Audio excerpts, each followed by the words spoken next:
പ്രിയപ്പെട്ട സുഹൃത്തുക്കളെ, കഴിഞ്ഞ 5 വർഷക്കാലമായി ഈ രാജ്യത്ത് ഒരു ഭരണകൂടം ഉണ്ടായിരുന്നോ? ഇവിടെ ഒരു സർക്കാർ ഉണ്ടായിരുന്നോ? ഇവിടെ ഒരു മുഖ്യമന്ത്രി ഉണ്ടായിരുന്നോ എന്ന് ചോദിക്കാൻ ഞാൻ ആഗ്രഹിക്കുകയാണ്. ഇല്ലായിരുന്നു സുഹൃത്തുക്കളെ, ഇല്ലായിരുന്നു. പിന്നെ ഉണ്ടായിരുന്നത് RDP എന്ന ഒരു പാർട്ടി മാത്രമായിരുന്നു. അവരുടെ അഴിഞ്ഞാട്ടമായിരുന്നു. Revolutionary democratic പാർട്ടിയാണത്രേ. എന്ത് റവല്യൂഷണറി, എന്ത് ഡെമോക്രസി എന്നാണ് ഞാൻ ചോദിക്കുന്നത്. അതിനുള്ള ശിക്ഷ നിങ്ങൾ അവർക്ക് നൽകി കഴിഞ്ഞു. ഇന്ത്യൻ നാഷണൽ സെക്യുലർ പാർട്ടി നിങ്ങളുടെ പാർട്ടിയാണ്, ജനങ്ങളുടെ ആശയാഭിലാഷങ്ങളുടെ പാർട്ടിയാണ്. പിന്നെ ഞങ്ങളുടെ കൂടെ വർഗീയ പാർട്ടികളുണ്ടെന്ന് RDPക്കാർ ആരോപിക്കുന്നുണ്ട്. അത് തെറ്റാണ് സുഹൃത്തുക്കളെ. പിന്നെ വർഗീയ പാർട്ടി ഇല്ലെന്ന് പറഞ്ഞുകൂടാ. ഞങ്ങളുടെ കൂടെ ചേർന്ന ശേഷം അവരിൽ യാതൊരു വർഗീയതയും ഞാൻ കണ്ടിട്ടില്ല. അല്പം സ്വല്പം കോഴി ബിരിയാണി കഴിക്കുന്നത് വർഗീയതയാണോ എന്ന് ഞാൻ വെല്ലുവിളിക്കാണ്. പക്ഷേ RDPയുടെ കൂടെയുള്ളത് മുഴുവൻ വർഗീയ പാർട്ടികളാണെന്ന് ഞാൻ നിങ്ങളെ അറിയിക്കാണ്, അഭ്യർത്ഥിക്കാണ്, അപേക്ഷിക്കാണ്. അതുപോലെ ഞങ്ങൾ അഴിമതിക്കാരാണെന്ന് പറയുന്നുണ്ട്. അല്ല സുഹൃത്തുക്കളെ, വാസ്തവത്തിൽ അഴിമതി എന്താണെന്ന് പോലും ഞങ്ങൾക്ക് അറിഞ്ഞുകൂടാ. തെരഞ്ഞെടുപ്പ് ഫണ്ടിലേക്ക് ഇവിടുത്തെ നല്ലവരായ മുതലാളിമാരിൽ നിന്ന് ധാരാളം പണം ഞങ്ങൾ സ്വീകരിച്ചിട്ടുണ്ട്. അത് സ്നേഹം കൊണ്ട് മാത്രമാണ്. മുതലാളിമാരെ പോലെ ഇത്രയും നല്ല മനുഷ്യരെ ഞാൻ വേറെ കണ്ടിട്ടില്ല. ആ പാവപ്പെട്ട മുതലാളിമാരെ ചീത്ത വിളിക്കുന്ന കേട്ടിട്ട് പലപ്പോഴും എനിക്ക് കരച്ചിൽ വന്നിട്ടുണ്ട്. പാവം മുതലാളിമാർ. എല്ലാത്തിനുള്ള ശിക്ഷ അവർക്ക് കിട്ടിക്കഴിഞ്ഞു. ഈ മാനങ്കര മണ്ഡലത്തിൽ ചില RDP കോമാളികൾ ഒരു പ്രഖ്യാപനം നടത്തിയിരുന്നു സുഹൃത്തുക്കളെ. ഈ തെരഞ്ഞെടുപ്പിൽ INSP ജയിക്കുകയാണെങ്കിൽ അവരവരുടെ പാതി മീശെടുത്ത് കവലയിലൂടെ നടക്കുമെന്ന് ഞാൻ അവരെ ക്ഷണിക്കുകയാണ്.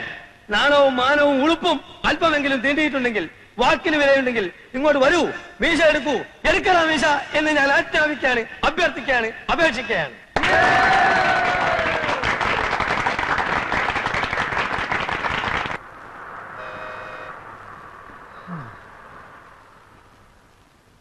ആ തേണ്ടി RDPയുടെ തൊലി ഇരിക്കുകയാണ് ഉത്തമ. സഹിക്കല്ലാതെ എന്ത് ചെയ്യാ? അവര് ജയിച്ച പാതി മീശ എടുക്കാന്ന് പറഞ്ഞത് കോട്ടപ്പള്ളിയല്ലേ? അതെ, ഇങ്ങനെ ഒരു വിധി എഴുത്തുണ്ടാവുമെന്ന് സ്വപ്നത്തിൽ പോലും വിചാരിച്ചല്ലോ. എന്താ ഉത്തമ ജനങ്ങൾ നമ്മളോട് ഇങ്ങനെ പെരുമാറിയത്? അതേ, ഒരു പാർട്ടിയിലും പെടാത്ത നിഷ്പക്ഷമതികളായ കുറെ ജനങ്ങളുണ്ടല്ലോ, ആ തെണ്ടികളായി ഇത്തവണ നമ്മളെ പറ്റിച്ചത്. നമ്മുടെ ഗവൺമെന്റ് എന്തൊക്കെ ജനങ്ങൾക്ക് കൊടുത്തു? കൂടുതലും വാഗ്ദാനങ്ങളാ കൊടുത്തത്. ഉത്തമ, നമ്മുടെ പാർട്ടിയെ നമ്മൾ തന്നെ വിമർശിക്കരുത്, അതും ഇന്നത്തെ ചുറ്റുപാട്. ഞാൻ ആലോചിച്ചപ്പോ ഒരു കാര്യം തോന്നിപ്പോവാണ്. എന്തേ? ജനങ്ങൾ സമ്പൂർണ്ണ സാക്ഷരത നേടിയതാണ് നമുക്കടിയായത്. എങ്ങനെ? സാക്ഷരത നേടിയപ്പോ ജനങ്ങൾക്ക് വിവരം വന്നല്ലോ. അതുകൊണ്ടാണോ ഇത്തവണ അവർ നമുക്ക് വോട്ട് ചെയ്യാത്തത് എന്നാണ് എന്റെ സംശയം. അത് ശരിയാ, ജനങ്ങൾക്ക് നല്ല ബുദ്ധി വന്നാ പിന്നെ അവരെല്ലാ പാർട്ടിക്കാരെയും കല്ലെറിഞ്ഞ് കൊല്ലാനിടയുണ്ട്. മറ്റു സംസ്ഥാനങ്ങളിലൊക്കെ എന്ത് സുഖ, സിനിമാ നടനോ നടിയോ ആരെ വേണമെങ്കിലും അവർ ജയിപ്പിക്കും. കാരണം അവിടെ സാക്ഷരതയില്ല, വീരാരാധന മാത്രമല്ലേ ഉള്ളൂ. അതൊക്കെ പോട്ടെ, ചില്ലറ വല്ലതുണ്ടോ പരിപ്പുടക്കും ചായക്കും? എല്ലാം തീർന്നില്ലേ? തെരഞ്ഞെടുപ്പ് കഴിഞ്ഞ പിന്നെ വീട്ടിൽ കയറിയിട്ടില്ലല്ലോ, പിന്നെ ഇവിടുന്ന കാശ്. എന്റെ അനുജനുണ്ടല്ലോ, ആ അലവലാതി അവിടെ നിന്നോണ്ട് എന്നെ നോക്കി ചിരിക്കുക. എങ്ങനെ ഞാൻ അവനെ ഫേസ് ചെയ്യും? വീട്ടിൽ പോവാതിരുന്ന വിശന്ന് ചാവുകയും ചെയ്യും. എന്നായാലും ഫേസ് ചെയ്തല്ലേ പറ്റൂ കോട്ടപ്പള്ളി. അതെ, തെരഞ്ഞെടുപ്പിൽ എന്തായാലും ജയിക്കുമെന്ന് വിചാരിച്ച് ഞാൻ പല വെല്ലുവിളികളും നടത്തിയതാ. ആകെ അബദ്ധമായി. ഞാൻ ഭയങ്കര ആവേശത്തിൽ അങ്ങനെ പ്രസംഗിച്ചുകൊണ്ട് നിൽക്കുകയായിരുന്നു. ജനങ്ങളുടെ കയ്യടിയും ബഹളവും കാരണം ആകെ പ്രശ്നം. അച്ഛാ, നേര് പറയട്ടെ, എന്റെ ഓരോ വാക്കിനും കയ്യടിയായിരുന്നു. അതിന്റെ ഇടയിലെ ഞാൻ മൂപ്പരെ കണ്ടത്. ഞാൻ കണ്ടു എന്ന് മനസ്സിലാക്കിയപ്പോ തന്നെ മൂപ്പര് പാർട്ടി ആവേശത്തിനകത്തെ ഒറ്റ വലിച്ചില്ല. അപ്പൊ പിന്നെ എനിക്ക് ആവേശം മൂക്കാതിരിക്കൂ? INSP തെരഞ്ഞെടുപ്പിൽ ജയിച്ചാൽ പാതിമീശ വടിച്ചോളാമെന്ന് വീമ്പിളക്കിയവന്മാരൊക്കെ ഇന്നെവിടെ എന്ന് ഞാൻ അട്ടഹസിച്ചു. പിന്നെ ആളുടെ പൊടി പോലും കണ്ടിട്ടില്ല. അങ്ങനെയൊന്നും പറയണ്ടായിരുന്നു മോനെ. അച്ഛാ, ഈ രാഷ്ട്രീയം എന്ന് പറഞ്ഞാൽ പല്ലും നഖവും ഉപയോഗിച്ചുകൊണ്ടുള്ള ഒരു ആക്രമണമാണ്. നമ്മൾ മടിച്ചു നിന്നാലേ എതിരാളികൾ നമ്മളെ ആക്രമിക്കും. ഓ അപ്പടിയാ? പിന്നല്ലാതെ. എന്നാലും പ്രസംഗം കഴിഞ്ഞതിന് ശേഷം നിനക്ക് അവനെ ഇങ്ങോട്ട് വിളിച്ചോണ്ട് വരായിരുന്നു. നന്നായിരിക്കും. ഈ കവർ കിട്ടുകൊണ്ട് ഞാൻ അവരുടെ ഓഫീസിലേക്ക് കയറി ചെന്നാലേ വളരെ നന്നായിരിക്കും. പ്രവേട്ടം വരുന്നുണ്ട്. എവിടെ? പിൻവശത്തോടെ വരുന്നേ. മുൻവശത്തൂടെ വരാൻ ധൈര്യം കാണില്ലല്ലോ. നീ ഒന്നും മിണ്ടാതിരുന്നില്ലെങ്കിലുണ്ടല്ലോ. മോള് പോയി പ്ലേറ്റ് എടുത്തോണ്ട് വാ.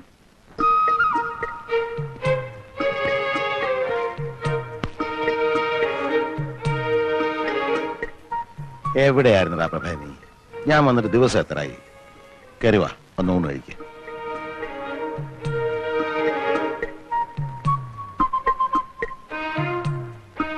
പ്രഭേ, ഞാൻ പറഞ്ഞില്ല അച്ഛാ, തോറ്റതിന്റെ ചമ്മല് മാറിയിട്ടില്ല. പ്രകാശ, നിന്നോടാ പറഞ്ഞത്. മാനു, നീ എന്ന് വിളിക്കും, വന്ന് ഊണ് കഴിക്കാൻ പറ. ഇവ നാട്ടടക്കി ഇരുന്നാ ഞാൻ വിളിക്കാം. മോനൊന്നും മിണ്ടണ്ട കേട്ടോ. ഇല്ല, ഞാൻ ഒന്നും മിണ്ടുന്നില്ല.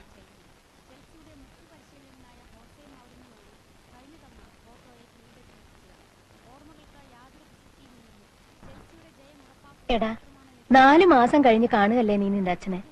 ഒരു വാക്കുപോലും മിണ്ടാൻ വയ്യായിരുന്നല്ലേ? എണീറ്റ് വാ, അച്ഛൻ വിളിക്കുന്നു. മറ്റവൻ അവിടെ നിന്ന് എഴുന്നേറ്റ് പോയതിനു ശേഷം ഞാൻ വരാം. മറ്റവനോ? പ്രകാശൻ നിന്റെ അനുജനാ. അനുജൻ അവനെന്റെ പ്രതിയോഗിയാണമ്മേ. പ്രവേ, നിന്നോടാ പറഞ്ഞത്. വയസ്സുകാലത്ത് അച്ഛനെ നിങ്ങൾ വിഷമിപ്പിക്കരുത്. ഞാൻ വരാം. പക്ഷെ അവനെന്നോട് ഒരു അക്ഷരം മിണ്ടാൻ പാടില്ല. തെരഞ്ഞെടുപ്പിനെ പറ്റിയോ എന്റെ മീശയുടെ കാര്യോ അങ്ങനെ വല്ലതും പറഞ്ഞാൽ എനിക്ക് സമനില തെറ്റും. നിന്നോട് മിണ്ടാൻ പാടില്ല എന്ന് ഞാൻ പറഞ്ഞിട്ടുണ്ട്. എണീറ്റ് വാ.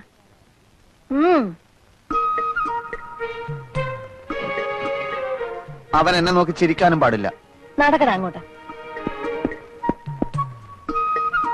എന്തോ നാടാ ഇത് നിങ്ങൾ തമ്മിൽ ഇരുന്നൂണ് കഴിക്കും.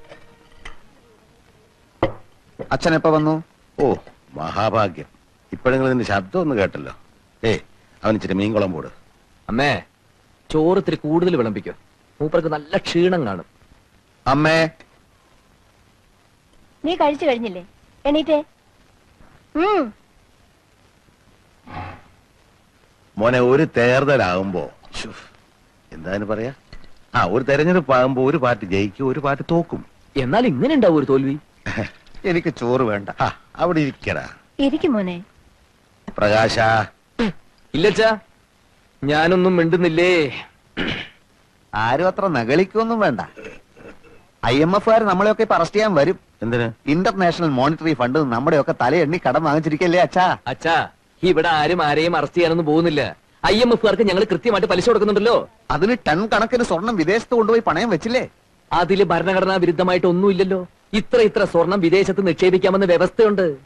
വ്യവസ്ഥ ഇങ്ങനെ പോയാൽ നാളെ നമ്മുടെ പാവപ്പെട്ട സഹോദരിമാർക്ക് കല്യാണം കഴിക്കാനും കഴുത്തിലണിയാനും ആഭരണങ്ങൾക്ക് വിദേശത്ത് പോകേണ്ടി വരുമല്ലോ. അച്ഛാ, അങ്ങനെ നിർബന്ധമുള്ളവർ പോയി മേടിക്കട്ടെ. പിന്നെ രൂപയുടെ മൂല്യം കുറച്ചത് കാരണം ഇവിടെ സാധാരണക്കാരായ ജനങ്ങൾ പൊറുതിമുട്ടിയിരിക്കുകയാണ്. അതറിയോ അച്ഛന്? ഞാൻ കേട്ടു. അച്ഛാ, മൂല്യം കുറച്ചത് നല്ലതിന്. അതിനനുസരിച്ച് ഇവിടെ ഡോളർ കുന്നുകൂടും, വ്യവസായശാലകൾ ഉയരും. 5 വർഷം കൊണ്ട് നമ്മുടെ രാജ്യം ഒരു ഹരിത സ്വർഗ ഭൂമിയാവും. 6 മാസം കൊണ്ട് ഈ ഗവൺമെന്റ് മൂക്കും കുത്തി താഴെ വീഴും. വായും പൊളിച്ചിരുന്നാ മതി. അങ്ങാടി തോറ്റന് അമ്മയുടെ അടുത്ത് കുതിര കയറുന്നതിന്. പ്രകാശ, അമ്മയൊന്നും ഉണ്ടായിരുന്നേ. ഞങ്ങൾ ജയിച്ചതേ ജനങ്ങൾക്ക് ഞങ്ങളെ വേണമെന്നുള്ളതുകൊണ്ടാ. പിന്നെ വലിയ ആനക്കാര്യങ്ങളാണല്ലോ നിങ്ങൾ ചെയ്തു കൂട്ടിയത്.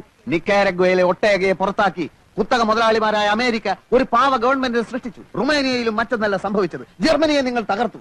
പക്ഷെ വിയറ്റ്നാമിലെയും കംബോഡിയയിലെയും വടക്കൻ കൊറിയയിലെയും ജനങ്ങൾ ഞങ്ങളുടെ ആവേശമാണെന്ന് നീ മനസ്സിലാക്കി. ഇവിടുത്തെ കാര്യം പറയുമ്പോ എന്തിനാ അന്താരാഷ്ട്രത്തിലേക്ക് ഓടുന്നത്? മനുഷ്യന്റെ കഥ എല്ലായിടത്തും ഒന്നാണടാ. ഇന്റർനാഷണൽ പൊളിറ്റിക്സിനെ പറ്റി ഒന്നും അറിയില്ലെങ്കിൽ ചിലക്കാതെ ഒരിടത്തിരുന്നോ? അറിയില്ലെന്നോ? ചോദിക്ക്, ഞാൻ പറയാം. ഹംഗറിയിൽ എന്ത് സംഭവിച്ചു? മൂരാച്ചി എന്ന് മുദ്ര കുത്തപ്പെട്ട് 40 കൊല്ലം കുറ്റവാളിയായി ശവപ്പെട്ടി കിടന്ന നേതാവിനെ സത്യം മനസ്സിലാക്കിയ ജനങ്ങൾ പുറത്തെടുത്തുകൊണ്ട് ആദരിച്ചില്ലേ മനുഷ്യ?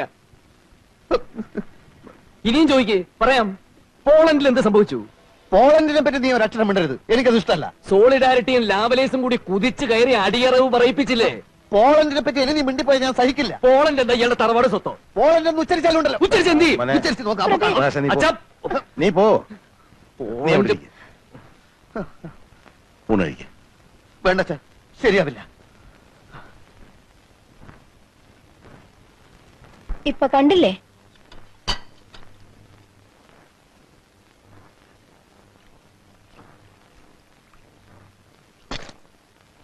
പാനുവേ, ഇപ്പൊ എനിക്കെല്ലാം മനസ്സിലായി. പ്രഭാകരനെയും പ്രകാശനെയും കുറിച്ച് നീ ഓരോന്ന് പറയാനുള്ള കാരണം എനിക്ക് പിടികിട്ടി. എന്താ? അവര് പറയുന്നൊന്നും മനസ്സിലാക്കാനുള്ള അറിവ് നിനക്കില്ല. അത് തന്നെ എനിക്കും അതില്ലെന്ന് കൂട്ടിക്കോ. പക്ഷെ ഞാനും നീയുമായിട്ടൊരു ചെറിയ വ്യത്യാസമുണ്ട്. ഞാൻ ലോകം ഒരുപാട് കണ്ടവനാ. ഉശിലംപെട്ടി സ്റ്റേഷനിലൂടെ കടന്നു പോയിട്ടുള്ള ട്രെയിനില് എത്ര മഹാന്മാർക്ക് ഞാൻ പച്ച സിഗ്നൽ കാണിച്ചിട്ടുണ്ടെന്നറിയാവോ? ഇവന്മാർക്ക് അങ്ങനെ സിഗ്നലൊന്നും നിങ്ങൾ കാണിക്കണ്ട. തെരഞ്ഞെടുപ്പെന്നും പറഞ്ഞ് ഇവിടെ രണ്ടുപേരും കൂടെ കാട്ടിക്കൂട്ടിയ പൂലൊന്നും നിങ്ങൾക്കറിയില്ലല്ലോ. എടീ, ഇനിയുള്ള കാലം നമ്മൾ രണ്ടുപേരും പ്രഭാകരന്റെയും പ്രകാശന്റെ അമ്മയും അച്ഛനുമായിട്ട് അടുത്ത് ചുമ്മാ ഇരുന്നാ മതി. അവരുടെ ഇപ്പോഴത്തെ പോക്ക് കണ്ടാ അറിയാം അവർ പെരിയ ആൾക്കാരാകുമെന്ന്. എന്റെ മക്കളെല്ലാം പെരിയവരാകും. എന്താണ് അത്ര വൈകിയത്? വൈകിപ്പോയി മാഷേ. അപ്പോ അപ്പൊ ആ സംഖ്യയെ ഇവിടെ വാ. വൈകി വരുന്നൊരു പതിവാക്കിയിരിക്കണോ? അല്ല, വരുന്ന വഴിക്ക് എന്നെ ഒരു പശു കുത്താൻ വന്നു ടീച്ചർ. സൈലൻസ്. ഈ കുട്ടികളെ ഒന്നും പശു കുത്താൻ വന്നില്ലല്ലോ. അല്ല, അത് പശുവിന് എന്നോട് എന്തെങ്കിലും മുൻവൈരാഗ്യം കാണും ടീച്ചർ. തന്റെ ധിക്കാരം കൂടെ കൂടുന്നുണ്ട്. ഹോംവർക്ക് ചെയ്ത് കാണിക്ക്. രാത്രി വീട്ടില് കറണ്ട് ഇല്ലാത്തോണ്ട് ഹോംവർക്ക് ചെയ്തില്ല ടീച്ചർ. വേണ്ട വേണ്ട, ഒന്ന് വെക്കും തോറും താൻ കുറച്ച് കൂടുന്നുണ്ട്. നിന്നെ ഞാൻ കറക്റ്റ് സമയത്ത് തന്നെ എത്തി. ചായ ചൂടാറുന്നതിന് മുമ്പ് എത്തില്ലായിരിക്കും സംശയം ഉണ്ടായിരുന്നു. ഉപ്മാവ് ഉണ്ടാക്കി മേശപ്പുറത്ത് വെച്ചിട്ടുണ്ട്. ആ പ്രശാന്തിനെ കൊണ്ട് ഞാൻ തോറ്റു കേട്ടോ. ഈ നിലയ്ക്ക് പോയാ അവനെ സ്കൂളിൽ നിന്ന് പുറത്താക്കാൻ ഞാൻ തന്നെ ഹെഡ്മാസ്റ്ററോട് പറയേണ്ടി വരും. ഇന്നെന്താ കംപ്ലൈന്റ്? ഞാനന്ന് അടിക്കാൻ ഓങ്ങിയപ്പോ അവൻ എന്റെ കൈക്ക് കയറിയൊരു പിടുത്തം. അയ്യോ, ഞാൻ അവനെ രഹസ്യമായിട്ടൊന്ന് ഭീഷണിപ്പെടുത്താം. ഇനി രഹസ്യമായിട്ടൊന്നും പോരാ. നിങ്ങൾ മുടക്കിയിട്ട ഭാനിച്ചോട് ഇതുവരെ ഞാൻ പറയാതിരുന്നത്. ഇപ്പൊ അച്ഛനുണ്ടല്ലോ, മോനെ പഠിപ്പിക്കണ വേണ്ടെന്ന് അവര് തീരുമാനിക്കട്ടെ. പോട്ടെ ടീച്ചർ, അതൊന്നും അത്ര കാര്യാക്കണ്ട. കുട്ടികളാകുമ്പോ കുറച്ച് വികൃതിക്ക് ഉണ്ടാവും. നമുക്ക് മക്കളില്ലാത്തോണ്ട് അതൊന്നും മനസ്സിലാവാത്തത്. ഒരു കുഞ്ഞിക്കാല് കാണാൻ വേണ്ടി നമ്മൾ എന്തൊക്കെ ചെയ്തു. ഉരുളി കമത്തി, കുഞ്ഞിക്കുരു കൊണ്ട് തുലാഭാരം നടത്തി. അങ്ങനെ നമ്മുടെ പ്രാർത്ഥന കൂടി വന്നപ്പോ ദൈവം ടീച്ചർക്ക് ഒരുപാട് വികൃതി കുട്ടികളെ തന്നു. അത് സ്കൂളിലായി പോയി എന്ന് മാത്രം. അപ്പോഴേക്കും വിഷമായ. ഒരു തമാശ പറയാൻ കൂടി പറ്റില്ല. കഷ്ടാണ്. മക്കളില്ലാന്ന് വെച്ച് നമുക്ക് എന്താ ഇവിടെ കുറവ്? നീ പോയി ചായ കുടിക്കേ. അവനെ ഞാനൊരു ഈർക്കലെടുത്ത് തല്ലി കൊല്ലാൻ പോവാ.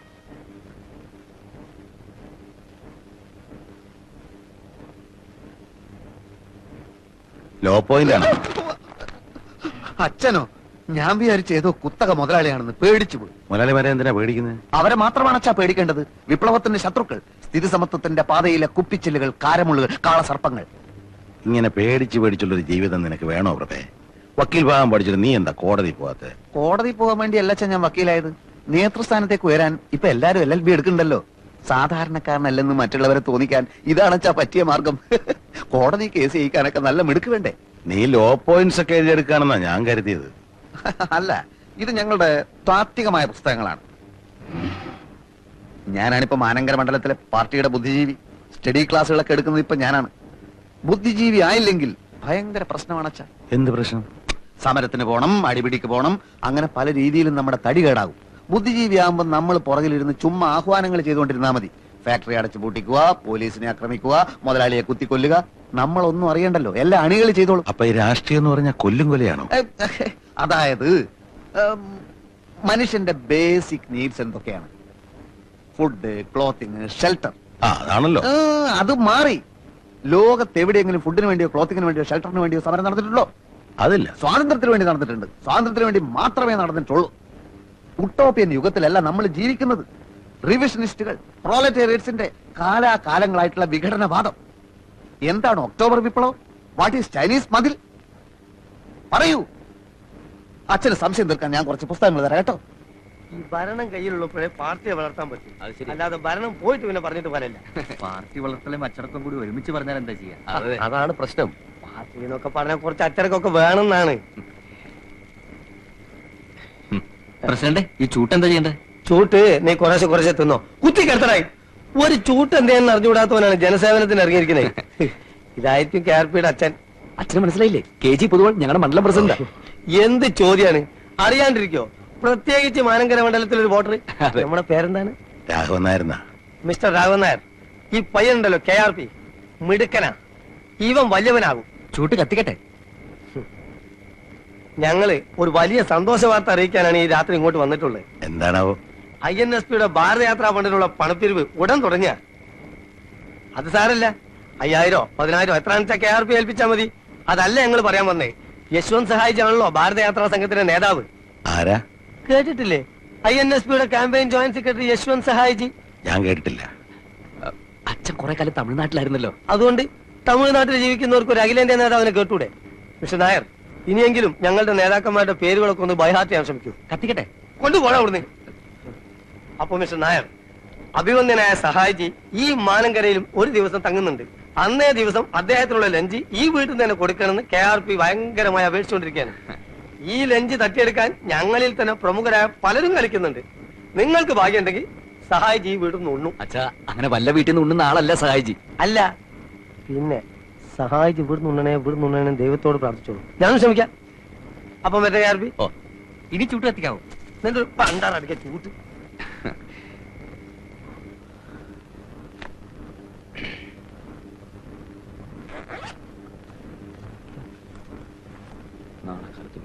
പ്രകാശ. എന്താ? അല്ല, നിന്റെ നേതാവ് വേറെന്തോ ഒരു പേരാണല്ലോ നിന്നെ വിളിച്ചത്. RSPയോ KSPയോ? അല്ലച്ചാ, KRP. പൊളിറ്റിക്കൽ സർക്കിളിൽ ഞാൻ പറയപ്പെടുന്നത് അങ്ങനെയാ. കോട്ടപ്പള്ളി രാഘവൻ നായർ പ്രകാശൻ, അതാണ് KRP. അയ്യേ, പ്രകാശ് എന്നുള്ള പേര് നല്ലതായിരുന്നില്ലേ? പക്ഷെ ഒരു രാഷ്ട്രീയ നേതാവിന് 3 അക്ഷരമുള്ള ഇംഗ്ലീഷ് പേര് രാശിയ. ഇപ്പോ MGR, NTR, PKB, EMS, AKG എല്ലാം 3 അക്ഷരല്ലേ? ഞാൻ KRP 3 അക്ഷരം. ഓ അതാണല്ലേ. പക്ഷെ മോൻ ഇത്ര വലിയ നേതാവൊക്കെ ആയിട്ടും നമ്മുടെ ആനന്ദനെ ഒന്ന് സഹായിക്കുന്നില്ലല്ലോ. ഏതാനന്ദൻ? നിന്റെ ചേച്ചിയുടെ ഭർത്താവ്, അല്ലാണ്ടാരാ? ഓ അതാണോ? അച്ഛാ, അളിയൻ ചേട്ടന്റെ കൂടെ കൂട്ടുകൂടി ഞങ്ങളുടെ പാർട്ടിക്കാരെ മുഴുവൻ തല്ലിച്ചതച്ചതാ. അച്ഛനറിയോ, ഇപ്പൊ ഇവിടെ വന്നില്ലേ ഞങ്ങളുടെ മണ്ഡലം പ്രസിഡന്റ് പൊതുവാൾജി? അങ്ങയുടെ ഫ്രണ്ടിൽ തള്ളിയിരിക്കുന്ന 2 പല്ലച്ഛൻ ശ്രദ്ധിച്ചോ? അത് വെപ്പാ, അളിയന്റെ പണിയാ. ഞാൻ അറിഞ്ഞുകൊണ്ട് അളിയന് വല്ല സഹായം ചെയ്താൽ അതെന്റെ പൊളിറ്റിക്കൽ കരിയറിനെ മുഴുവൻ ബാധിക്കും. അച്ഛൻ വേറെ എന്തുകൊണ്ടെങ്കിലും പറഞ്ഞോ? 6 മാസം കൊണ്ട് ഞങ്ങളുടെ മന്ത്രിസഭ വീഴുന്നും പറഞ്ഞ് ചൊറിയും കുത്തിരി ആളിരിക്കുന്നുണ്ടല്ലോ ഇവിടെ. മൂപ്പരോട് പറ അളിയനെ രക്ഷിക്കാൻ. നിങ്ങൾ എന്താണെന്ന് വെച്ചാൽ തീരുമാനിച്ചു. ഒത്തിരി പണം ചെലവാക്കി പഠിപ്പിച്ചിട്ടും 2 ആള് ഒരു ജോലിക്കും പോകുന്നില്ലോ എന്നാ എന്റെ വിഷമം. എന്റെ കാര്യം അച്ഛൻ വിട്ടേക്ക്. അച്ഛാ, ഈ രാഷ്ട്രീയ പ്രവർത്തനം ഇപ്പൊ പഴയതുപോലെ ജയിലിൽ കിടക്കലും സ്വാതന്ത്ര്യം വാങ്ങലൊന്നും അല്ല. പിന്നെ ഞങ്ങൾക്ക് ഇപ്പൊ അധികാരം കയ്യിലുള്ളതുകൊണ്ട് ഒരു പ്രശ്നമില്ല. അച്ഛന് മനസ്സിലായില്ലേ? മറ്റൊന്നും അച്ഛനിപ്പോ ആലോചിക്കണ്ട. സഹായിച്ചൂടെ ലഞ്ച് നമുക്ക് കലക്കണം. അച്ഛാ, അതോടെ KRP എന്നുള്ള പേര് നോർത്ത് ഇന്ത്യ വരെ ഫേമസ് ആവും. അവിടെയാ? പിന്നെ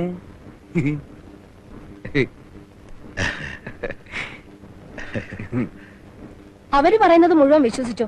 എനിക്കെന്താ, ഫേമസ് ആകും അത്രേ. അവരെ എങ്ങനെങ്കിലും നിർബന്ധിച്ച് ജോലിക്ക് വിടാനല്ലേ ഞാൻ നിങ്ങളോട് പറഞ്ഞത്. എടീ, ഞാനൊരു കാര്യം തീർത്തു പറയാം. നമ്മുടെ മക്കൾക്ക് എന്നെക്കാളും നിന്നെക്കാളും ബുദ്ധിയുണ്ട്. നമ്മൾ മനസ്സിൽ കാണുമ്പോ അവർ മരത്തിൽ കാണും. നിനക്കറിയാവോ, ട്രാക്ക് മാറി ഓടിയ തീവണ്ടിക്ക് സ്വന്തം കുപ്പായ ഊരി കത്തിച്ച് സിഗ്നൽ കൊടുത്തവനാ ഞാൻ. അന്നത്തെ റെയിൽവേ മിനിസ്റ്റർ സീതാരാമയ്യ ഇങ്ങോട്ട് നോക്കിയേ, എന്നെ കെട്ടിപ്പിടിച്ച് പറഞ്ഞെന്താണെന്നറിയോ? ബഹുത്തച്ച നായർന്ന. അതിനിപ്പോ ഞാനെന്ത് വേണം? നീ ഒന്നും വേണ്ട. അവര് പറഞ്ഞ ന്യായം ഉണ്ടെന്ന് ബുദ്ധിയുള്ള എനിക്ക് തോന്നി, ഞാൻ ഈ പോന്നു. പ്രഭാകരനോട് കല്യാണം കഴിക്കുന്ന കാര്യം പറഞ്ഞോ നിങ്ങള്? അത് ഞാൻ മറന്നു. ഇതാ നിങ്ങളുടെ കുഴപ്പം. സായിപ്പിനെ കാണുമ്പോ കവാത്ത് മറക്കും. ലതികയുടെ കല്യാണത്തിന് മുമ്പ് അത് നടത്തിയില്ലെങ്കിൽ നാണക്കേടാ. തന്നെയല്ല, ഞാൻ നിങ്ങളെ പോലെ ചെറുപ്പമൊന്നുമല്ല. എനിക്ക് വയസ്സായി വരിക. സഹായത്തിന് ആരെങ്കിലും ഇല്ലാതെ എങ്ങനെയാ? ഭാനു, ലതികയുടെയും പ്രഭാകരന്റെയും പ്രകാശിന്റെയും എല്ലാവരുടെയും കല്യാണം ഞാൻ അതാത് സമയത്ത് വേണ്ട പോലെ നടത്തും. നടത്തിയാ മതി.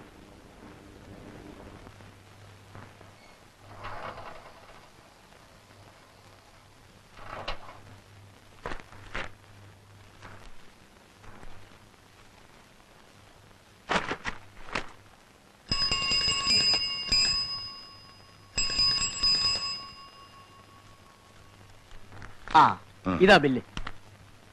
360 രൂപയോ? അതെ, ഇപ്പൊ തരുന്നുണ്ടോ? നേരം പോയി സാറേ. നാളെ വരുമ്പോ പൈസ എടുത്തു വെച്ചേക്കണേ.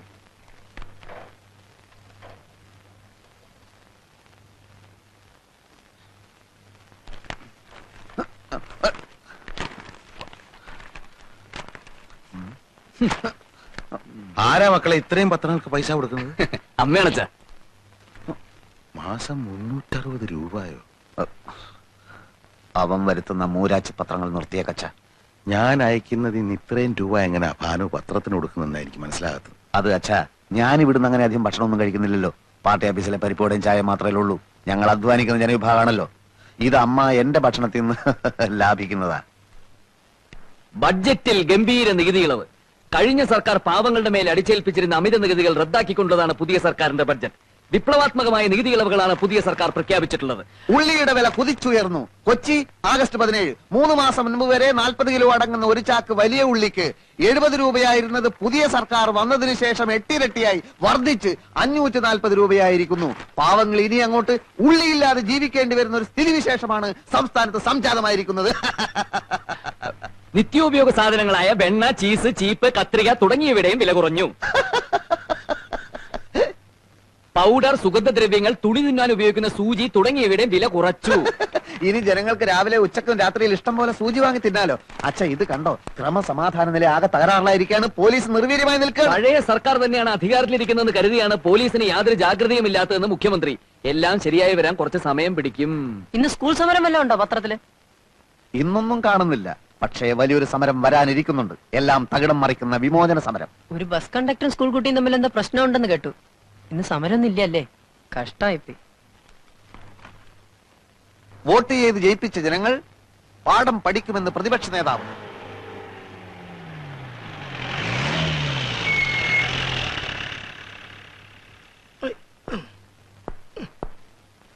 വരാനുള്ളത് വല്ല വിധേനയും വഴി തങ്ങുന്നു കരുതി പക്ഷെ നടന്നില്ല. കാലിന് എന്ത് പറ്റിയാണെന്താ? കാലിന് പറ്റിയത് വെളിയിൽ നിന്നുള്ള കാഴ്ചയാ. ഷർട്ടൂരിയാൽ ദേഹാസകലം നീലിച്ച പാടുകളാ. ദോഷം പറയരുതല്ലോ. വളരെ ബുദ്ധിപൂർവമായ നീക്കത്തിലൂടെയാ അവരെന്നെ പെരുമാറിയത്. INSPയുടെ ജാഥയ്ക്ക് നേരെ കല്ലേറുണ്ടാവുന്നും പ്രൊട്ടക്ഷൻ കൊടുക്കണമെന്നും സർക്കിൾ എന്നെ വിളിച്ചു പറഞ്ഞു. പക്ഷെ ജാഥയ്ക്ക് നേരെ കല്ലേറുണ്ടായില്ല, എനിക്ക് നേരെ ഉണ്ടായി. എല്ലാ ഏർപ്പാടുകളും ഇവര് തന്നെ ചെയ്തതാ. ഏറ് തുടങ്ങിയാൽ പിന്നെ ജാഥ അക്രമാസക്തമാവുമല്ലോ. അക്രമാസക്തമായി. എല്ലാ അക്രമവും എന്റെ നേരേക്കായിരുന്നു എന്ന് മാത്രം. ഞാനും വിട്ടുകൊടുത്തില്ല. സർവശക്തിയും സംഭരിച്ച് ഞാൻ ഓടി. ഒരു തോട്ടി ചാടി. തോട്ടിലൂടെ 7 കിലോമീറ്റർ ഒഴുകിച്ചെന്ന് ഒരു കരക്കടിഞ്ഞു. സന്തോഷമായല്ലോ. താനും തന്റെ പാർട്ടിയിൽപ്പെട്ട സകല ഡൂക്ലികളും കാണിച്ചെന്ന എല്ലാവരെയും എന്നാൽ കഴിയുന്ന വിധം ഞാൻ തല്ലി.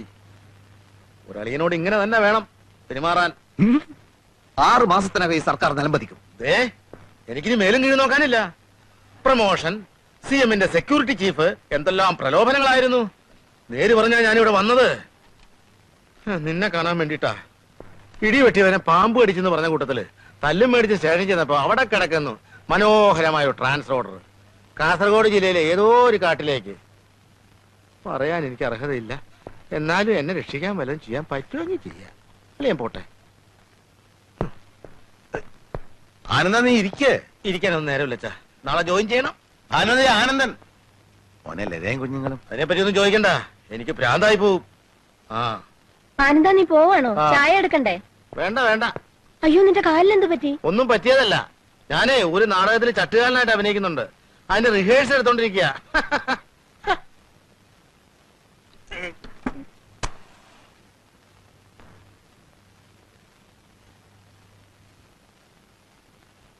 താത്വികമായ ഒരു അവലോകനമാണ് ഞാൻ ഉദ്ദേശിക്കുന്നത്. ഒന്ന്, വിഘടനവാദികളും പ്രതിക്രിയാവാദികളും പ്രഥമദൃഷ്ട്യാ അകൽച്ചയിലായിരുന്നെങ്കിലും അവർക്കിടയിലുള്ള അന്തർധാര സജീവമായിരുന്നു എന്ന് വേണം കരുതാൻ. ഒന്ന്, ബൂർഷ്വാസികളും തക്കം പാർത്തിരിക്കുകയായിരുന്നു. അങ്ങനെയാണ് തെരഞ്ഞെടുപ്പ് നമുക്ക് പ്രതികൂലമായി ഭവിച്ചത്. അതാണ് പ്രശ്നം. മനസ്സിലായില്ല. അതായത് വർഗാധിപത്യവും കൊളോണിയലിസ്റ്റ് ചിന്താ സരണികളും റാഡിക്കലായിട്ടുള്ള ഒരു മാറ്റമല്ല. ഇപ്പൊ മനസ്സിലായോ എന്തുകൊണ്ട് നമ്മൾ തോറ്റു എന്നുള്ളത്? ലളിതമായിട്ട് പറഞ്ഞാൽ എന്താ? ഈ പ്രതിക്രിയാവാദകവും കൊളോണിയലിസവും എന്നൊക്കെ പറഞ്ഞ് വെറുതെ കൺഫ്യൂഷൻ ഉണ്ടാക്കുന്നതിനാ. ഉത്തമ ഉണ്ടാതിരിക്കും. സ്റ്റഡി ക്ലാസ്സിലൊന്നും കൃത്യമായി വരാത്തതുകൊണ്ടാണ് നിനക്കൊന്നും മനസ്സിലാവാത്തത്. കോട്ടപ്പള്ളിക്ക് മനസ്സിലായോ? എങ്കിലും ഒന്ന് പറഞ്ഞു തന്നാട്ടെ, നമ്മൾ എന്തുകൊണ്ട് തോറ്റു? കുമാരപിള്ള സാറ് നമ്മുടെ താത്വിക ആചാര്യനാണ്. തൽക്കാലം അദ്ദേഹം പറയുന്നത് നമ്മൾ കേട്ടാ മതി. എടോ ഉത്തമ, ഉൾപാർട്ടി ജനാധിപത്യം അനുവദിച്ചിട്ടുണ്ട്, ശരിയാ. നമ്മളെല്ലാവരും ഒരുമിച്ചിരുന്ന് ദിനേശ് വേടി വലിക്കുന്നതും അതുകൊണ്ടാണ്. എന്ന് വെച്ച് പാർട്ടിയിലെ ബുദ്ധിജീവികളെ ചോദ്യം ചെയ്യരുത്.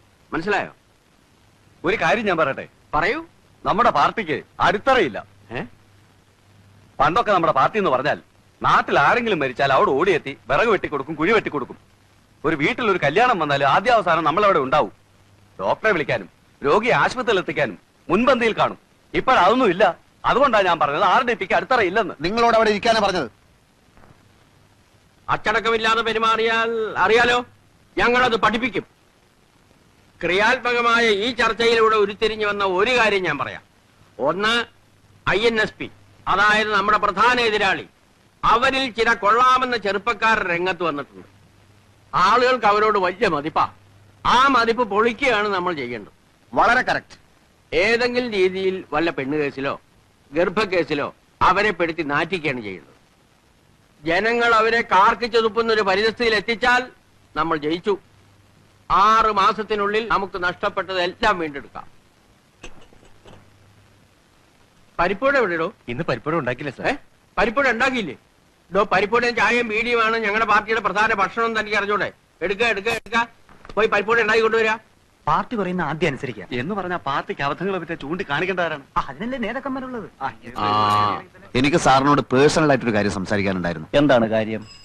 ഉത്തമം നടന്നേ, ഇത് പേഴ്സണൽ ആയിട്ടുള്ള കാര്യമാണ്. സാർ വന്നേ. അതായത് എന്താണ്? വീട്ടിൽ നിന്ന് ഭയങ്കരമായിട്ട് നിർബന്ധിക്കുന്നു.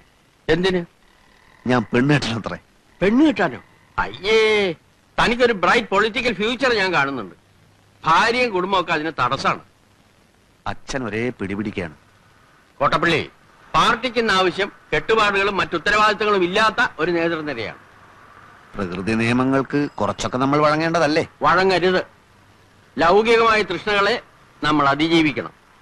മാനവരാശിയുടെ നിലനിൽപ്പ് തന്നെ കുടുംബം എന്ന എസ്റ്റാബ്ലിഷ്മെന്റിലല്ലേ? വിഡ്ഢിത്തം. എല്ലാ എസ്റ്റാബ്ലിഷ്മെന്റുകൾക്കും എതിരെയാണ് നമ്മുടെ യുദ്ധം. ഭാര്യ ഉണ്ടാവുക, കുഞ്ഞുണ്ടാവുക, അതൊക്കെ നമ്മുടെ മനസ്സിൽ സ്നേഹത്തിന്റെ വിത്ത് മുളപ്പിക്കുമെന്ന് എവിടെയോ വായിച്ചിട്ടുണ്ട്. അത് വരട്ട് തത്വവാദമാണ്. സഹജീവികളെ, തൊഴിലാളി വർഗത്തെ സ്നേഹിക്കാൻ ശീലിക്കുക. തുറന്നു പറയാം, അടിസ്ഥാനപരമായി നമ്മുടെ പാർട്ടിക്ക് കല്യാണം ഇഷ്ടമല്ല. അപ്പൊ സാറ് കല്യാണം കഴിച്ചതോ? അതിൽ ഞാൻ ഇന്ന് ഖേദിക്കുന്നു. എന്നാ പിന്നെ ഇപ്പൊ ഭാര്യ ഉപേക്ഷിക്കരുതോ? തന്റെ കാര്യമാണ് നമ്മളിപ്പോ ഡിസ്കസ് ചെയ്യുന്നത്. പറയുന്നതൊന്ന് പ്രവർത്തിക്കുന്നത് വേറൊന്നും.